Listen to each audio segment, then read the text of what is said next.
Praise the Lord. மீட்பு நட்சத்திரமாக இயேசு கிறிஸ்துவின் இனிய நாமத்தினுடைய அன்பின் வாழ்த்துக்கள். சுதந்திர தினம், இந்தியாவின் சுதந்திர தினம். நம்ம எல்லாருக்கும் விடுதலை வாங்கி கொடுத்த எத்தனையோ தலைவர்கள் இருந்தாங்க.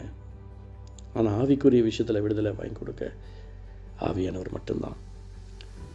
2 கொரிந்தியர் 3ஆம் அதிகாரம் 17வது வசனம். 2 கொரிந்தியர் சாப்டர் 3:17.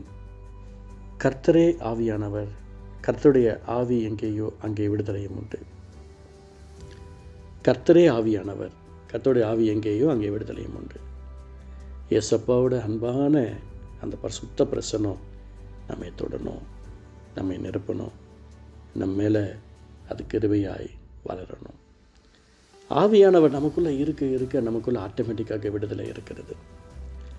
நிறைய பேருக்கு பார்த்தீங்க அப்படின்னு சொன்னால் ஆவியானவரோடு ஒரு நெருக்கம் வைத்திருக்க மாட்டார்கள். ஆவியானவர் நமக்குள்ளே இருக்கிறதுக்கு நம்ம என்ன செய்யணும் அப்படின்னு சொன்னால், இயேசப்பா இந்த பூமியில் பிதாவின் சித்தத்தை செய்வதற்கு என்ன தன்னை அர்ப்பணித்தாரோ அந்த அர்ப்பணிப்போடு நம்முடைய வாழ்க்கையை ஒப்பு கொடுக்கணும். இயேசப்பா தன்னை தாழ்த்தி ஞானஸ்நானம் எடுக்க போனார். சிலர் இன்னும் ஞானஸ்நானம் எடுக்கிறது கூட யோசிக்கிறாங்க. நான் சிஎஸ்சி, நான் டிஎல்சி, நான் ஆர்சி, நான் ஏஎல்சி, எங்கள் குடும்பம் ரசிக்கப்பட்ட குடும்பம் தான், நான் ஏன் ஞானஸ்நானம் எடுக்கணும்? இப்படி பல விதத்தில் ஓடிக்கிட்டு இருக்கிற எத்தனையோ நபர்கள் இருக்க தான் செய்கிறாங்க. கர்த்தரே ஆவியானவர், கர்த்தருடைய ஆவி எங்கேயோ அங்கே விடுதலையும் உண்டு. இயேசப்பாவே தன்னை தாழ்த்தி யோவான் சான்ட்ட போகிறார். யோவான் சான அவருக்கு ஞானஸ்நானம் கொடுக்கிறார். அவர் ஞானஸ்நானம் பெற்று கரை ஏறின உடனே தேவ ஆவியானவர் புறாவை போல் அவர் மேலே இறங்கி வந்தார். அதுக்கப்புறம் நிறைய அற்புதங்கள், அதிசயங்கள், அடையாளங்கள் அவருக்கு மாத்திரமல்ல, இன்றளவு நமக்கும் கற்றுக் கொடுத்துக்கிட்டே இருக்கிறார் ஆவியானவர். அந்த ஆவியானவருடைய அன்பு நம்முடைய வாழ்க்கையில் இருக்கிற உலகத்தை நீக்கி போட்டுடும். ஆவியானவர், ஆவியானுடைய பாசம் உலக நேசத்தை எல்லாம் தூக்கி போட்டுடும்.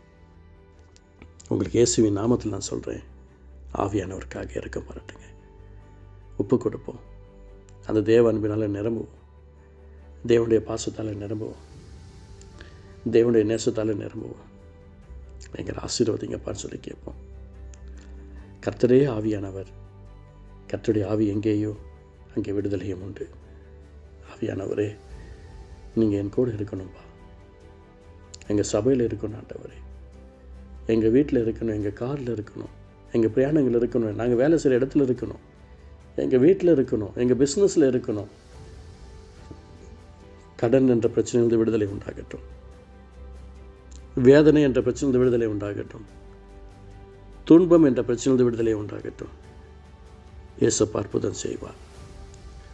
ஆகஸ்ட் 15 இந்தியா முழுக்க பல கோடி ஜனங்க லீவுக்காக சந்தோஷமாக ஹாப்பியாக ஃபீல் பண்ணுவாங்க. ஆனால் ஆண்டோடைய அன்பு நான் உங்களுக்கு சொல்ல விரும்புகிறேன். கர்த்தரே ஆவியானவர், கர்த்தருடைய ஆவி எங்கேயோ அங்கே விடுதலையும் உண்டு. ஆட்சிகள் மாறி மாறி வந்தாலும், காட்சிகள் மாறினாலும் தேவ பிரசன்னம் மாறாமல் இருக்கணும் அப்படின்னு சொன்னால் நம்ம செய்ய வேண்டியதை நம்ம செய்யணும். ஆவியானவருக்கு இடம் கொடுக்கணும், ஆவியானுடைய பாசத்துக்கு இடம் கொடுக்கணும். அவர் நன்மை செய்வார். கர்த்தருடைய ஆவி எங்கேயோ அங்கே விடுதலையும் உண்டு. அந்நிய பாஷை பேசும்போது மாத்திரமல்ல, நான் விசுவாசத்தோடு சொல்கிறேன், உங்களை உண்மையமாக உத்தமமாக உங்களை அந்த வசனத்துக்கு நேரம் அர்ப்பணித்து அந்த பரிசுத்த ரத்தத்துக்கு நேரம் உங்களை ஒப்பு கொடுத்து நீங்கள் ஜெபிக்க ஆரம்பிச்சிங்கன்னா உங்கள் தேவைகள் 100% பூர்த்தி செய்யப்படும். நீங்கள் ஆசீர்வதிக்கப்படுவீர்கள். உங்களுடைய நன்மை உங்களுக்கு உண்டாகும். தீமை உங்களை தொடாதபடிக்கு ஆவியானவர் அருள் புரிவார். அன்பு தகப்பனே, இந்த வார்த்தையை கேட்டுக்கொண்டிருக்கிற ஒவ்வொருத்தருக்கும் தேவ பிரசன்னம் பூர்ணமாய் கடந்து வருவதற்கு ஸ்தோத்திரம். இரக்கம் பாராட்டும், அற்புதம் செய்யும், ஆசீர்வதியும். இயேசுவின் பிதாவே.